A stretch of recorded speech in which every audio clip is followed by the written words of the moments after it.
So, I will take the same example of Infosys to demonstrate and discuss another topic.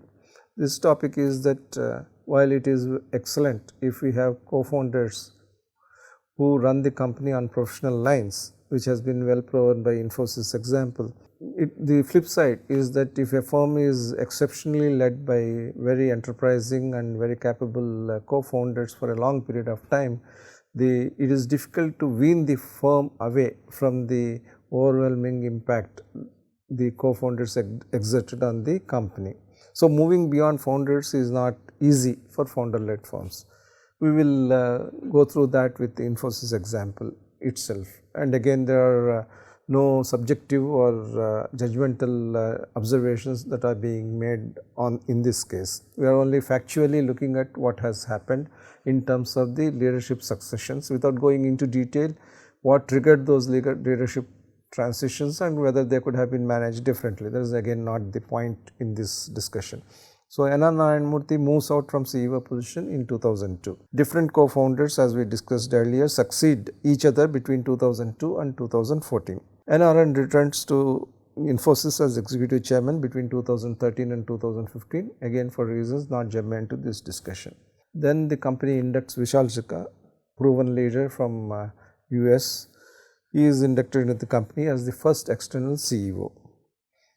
He comes up with a vision which is blessed by the promoters, and then the company keeps moving along. The board itself gets reconstituted with R. Seshasayee as chairman, an eminent person, and also several other eminent persons.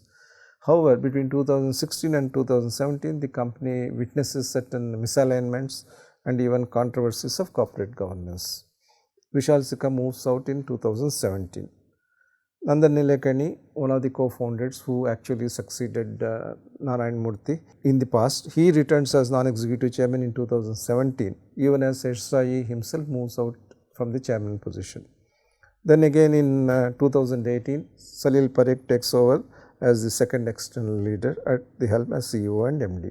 Between 2002 and 2018, Infosys has seen two phases. One phase where there has been seamless transition across co-founders, and another phase where the company has been desiring to bring in external talent and had its own hiccups on the way.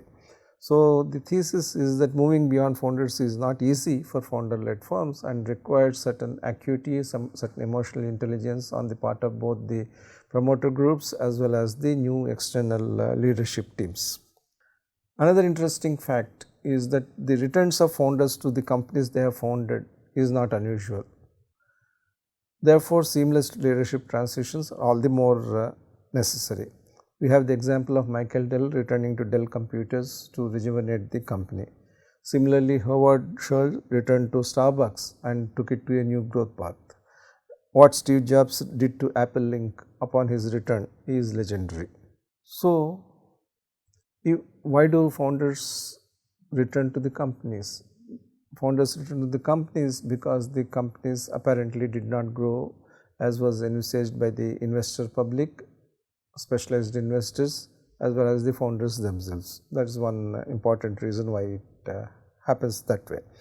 Therefore, it is important that founders induct the non-founder successors with appropriate engagement.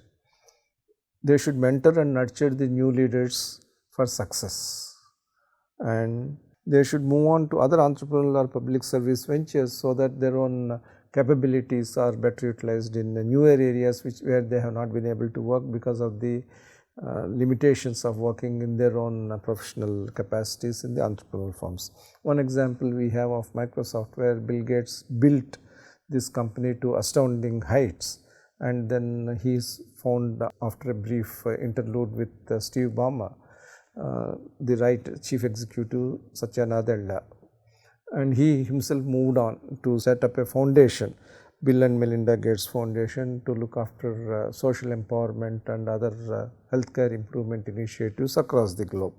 So, this is a very interesting and very powerful example of how entrepreneurs can take a company to great heights, find an appropriate CEO, and in advance or in parallel or thereafter move to set up their own different kinds of enterprises which will do good for the world at large.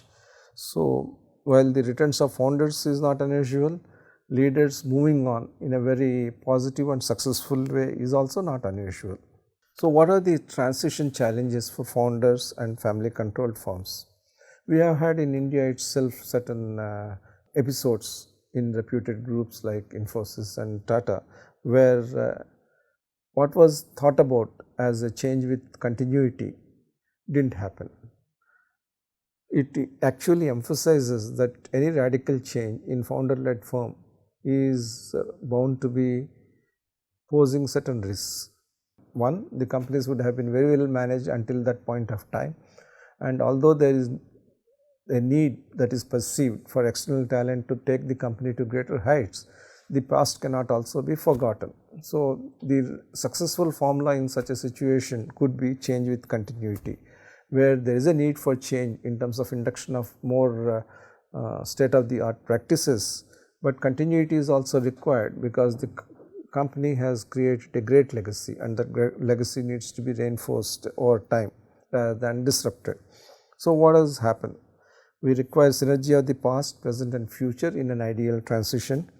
We need to bring in very modern, contemporary technical and business competencies, and we should also have a traditional and consensual approach towards multiple stakeholders. It is not that the founders move away from the scene and completely disconnect themselves with the investments they have made until now and the companies they have grew until now. Therefore, there is a need to ensure that the past, present and the future are well synergized. That is need number one. Need number two, the new people bring in contemporary technologies and business competencies to the firm.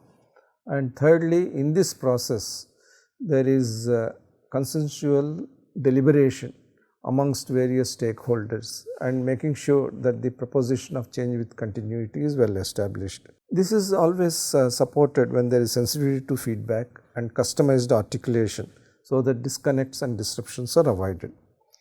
And particularly when founders have a successful track record of growing their companies into multi-billion-dollar enterprises, there is all the more reason why the past should be seen as a trendsetter for the future rather than a trend breaker for the future. This is one of the important macro perspective on leadership transitions in founder or family controlled firms. Now, to establish a framework for enabling successful leadership transitions, we need to answer 7 questions. The first question is, should we have change with continuity or change without continuity? That is the paramount question in leadership succession. There could be certain specific contextual situations where there need not be any continuity. Total change may be required, probably in respect of a turnaround situation. But in a situation as we discussed where the company has progressed very well, change with continuity is probably better applied. Second, what is the thematic proposition for the new leadership? That is the essential platform to align the requirements of the company, the competencies of the new leader, so that this vision is achieved. Third is what kind of cultural alignment we are looking at. It is possible that leaders come from different cultural backgrounds, whereas the company by itself would have a cultural DNA which is unique to it. So, it is not a question of nationality of leader. There have been cases where people of different nationalities function very well. We have examples of more than 10 Indian Americans or Indian Europeans working very well in global companies. So, it is not the nationality. Culture is something that transcends nationality. Similarly, we have got successful examples of people, expat leaders working successfully in Indian companies. So, cultural alignment is more important than national homogeneity. The fourth question is, what is the level of connectivity which promoters would like to have and which the new CEOs and new leaders would like to have. The fifth question is, what is the strength of leadership we already have in the company? If the leadership bench that is existing in the company is strong and is not disrupted by the change that is happening, then there is greater success that would arise from the leadership transition. And the sixth question is that, are we going to adopt a model of singular leadership when we bring in a new leader, or are we going to continue or follow a path of collective leadership? And if we have a path of collective leadership, then it could portend well for the leadership transition. Then how well engaged we would like to be. Outgoing and incoming leaders as well as directors on the board need to be well engaged for smooth succession. So we may conclude that all of these things could be easily fulfilled if we bring in external leaders who are having a nexus with the company in some form or the other. The nexus could be in terms of family ownership, in terms of institutional roots, or in terms of being on the board for several years, or being an advisor for the company, or a very bright person working in the consulting company which has served the company in the earlier years. So, any of these things could be construed as nexus. But the point is that nexus helps, but only if the above 7 factors are satisfied to an appropriate extent. So, satisfaction of these 7 factors helps us have a framework for successful leadership transition. Now, let us look at how the scions of families can cut their teeth into entrepreneurial firms. One tried and tested way is to move them across the hierarchy, start with a management trainee position or move into a kind of general management position based on certain extraordinary educational qualifications one might acquire, and then move on to leadership position. That is well known, logical and tried and tested. Even Ratan Tata went through certain hoops and hoops before he became the chairman of the company, of the group rather. But there is, in these days of entrepreneurship, in these days of huge personal wealth that has been created by successful entrepreneurs, there is a second route as well. That route is the route of family office. The scions can head the family office, and that could be the first step for them to cut their teeth into the business of managing firms. Example, Rishabh Premji with Premji Invest. There could be another option of solving entrepreneurial problems by having their own entrepreneurial firms. That one example is Bharti Mittal Kavin, who has set up his own home service startup. Another model could be to co-manage an investment vehicle set up by the successful entrepreneur through professional help. So, any of the 3 models could work for successes from the family to become entrepreneurially oriented as also professionally oriented. These are different models, and any of the 3 models and all the 3 models could work in tandem. But our goal should be to bring in synergy of entrepreneur promoters and professional leaders. So, there are 3 aspects to this.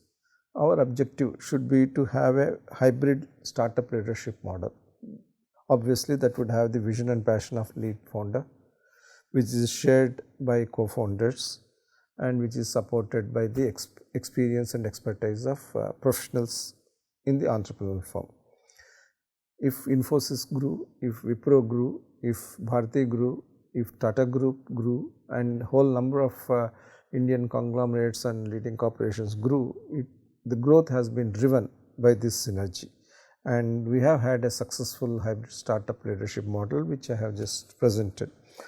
But this model is even more appropriate as we look at leading edge technologies and businesses such as artificial intelligence, machine learning and deep learning.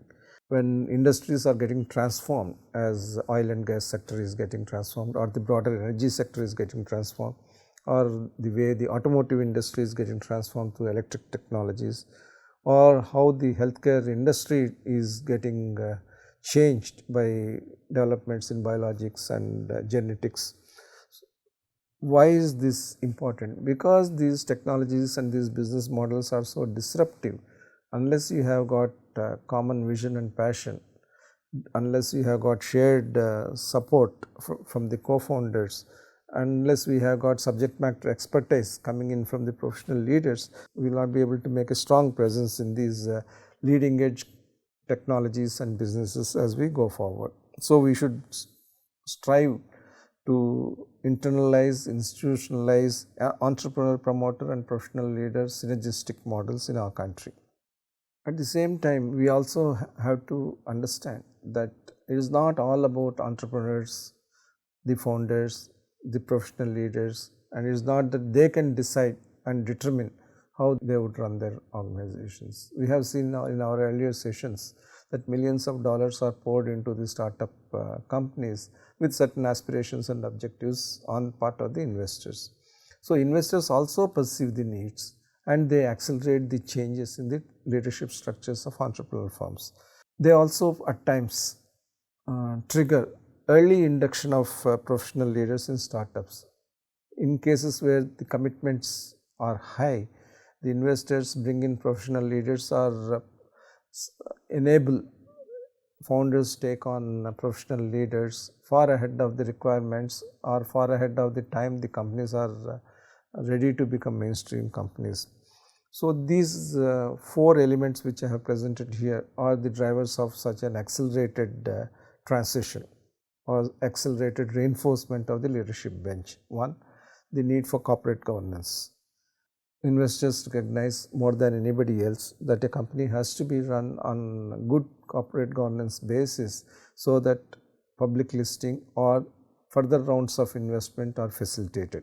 So, corporate governance is one reason why professional leaders are inducted into the entrepreneurial companies. It is not that entrepreneurial companies do not recognize the need for corporate governance or that they do not know corporate governance. The only issue is that systemically they are wired to do a few things to get to the market very quickly, whereas professional leaders are also wired to do the same thing, but in a systematic process. So, the induction of professional leaders helps institutionalize corporate governance, albeit with some sacrifice on timelines in an entrepreneurial company. Second, business development. While the entrepreneurs may be excellent in terms of product development, prototyping, in terms of testing and validation, even initial pre-commercialization activities, business development and marketing tend to be highly professional roles for which external professional leaders would be of great help. The third trigger is organization building.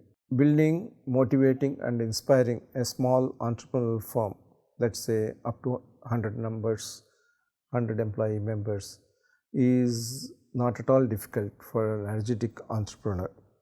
However, scaling up that organization to 1,000 people, 10,000 people as the company becomes mainstream is a professional task. It requires people who have managed that kind of organizational strength in their earlier capacities. The fourth one is process driven management, because management in a mainstream company has to be more process driven compared to management in an entrepreneurial company. A professional leader brings the knowledge of systems, structures, processes which will ensure integrity of decision making, which will ensure commitment and monitoring in execution.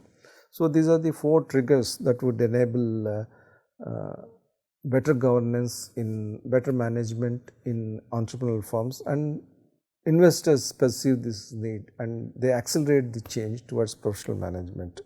We also are aware that big firms and even small firms are now susceptible to the problem of non-performing assets. Non-performing assets are those assets where the debt levels have increased and where the returns have been poor. We substitute debt by risk capital in entrepreneurial firms, and when the losses continue, it is an issue. So, we need the elegance of management, the rigor of management to ensure that entrepreneurial firms do not remain investment guzzling, fund guzzling entities for too long, and they provide returns to the investors in good time.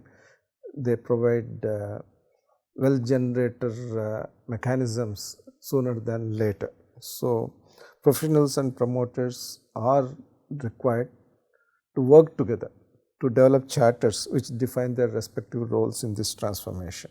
So, what is the role charter? This is one example. Suppose we have promoters, founders and families. We also have professionals. We can see a number of areas wherein people could take their decisions. It could be vision, setting of vision, it could be development of strategy, execution, how do we allocate capital, what is the level of funding that is required for a company and how do we do that, budgeting, new investors, technologies, functional strategies, top management recruitments, exit from the company. Now there could be a situation where certain decisions have to be taken only by the founder. There could be situations where decision making could be jointly done with the professionals, and in certain cases where the respective party gives only inputs, and if the inputs are taken, well and good. If the inputs are not taken, that's also well and good, because the decision maker has got different perspectives on that.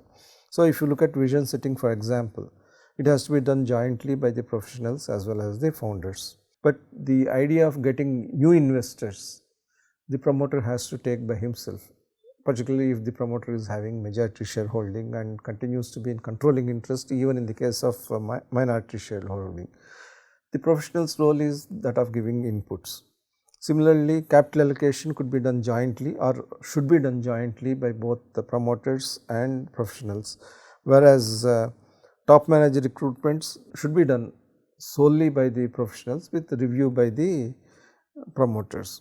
Exit from the company, it has to be the sole decision of the promoter, and professional can only give input. So seeing from whichever angle, each of these points has got certain roles that are ideal for the promoters, founders and family on one hand, and professionals on the other hand. This is an illustrative charter. Each company would have its own requirements, each company would have its own perspectives and contexts of how this decision making should be done. But the charter has to be prepared when professionals are inducted into the company as to how the decision making would take place and what are the respective roles and responsibilities, and where consensus is a must, where sole decision making is a must, and where only a input or review mechanism is appropriate. That is the basic framework. And mature organizations or mature boards, mature leaders try to develop this charter before embarking on leadership transition.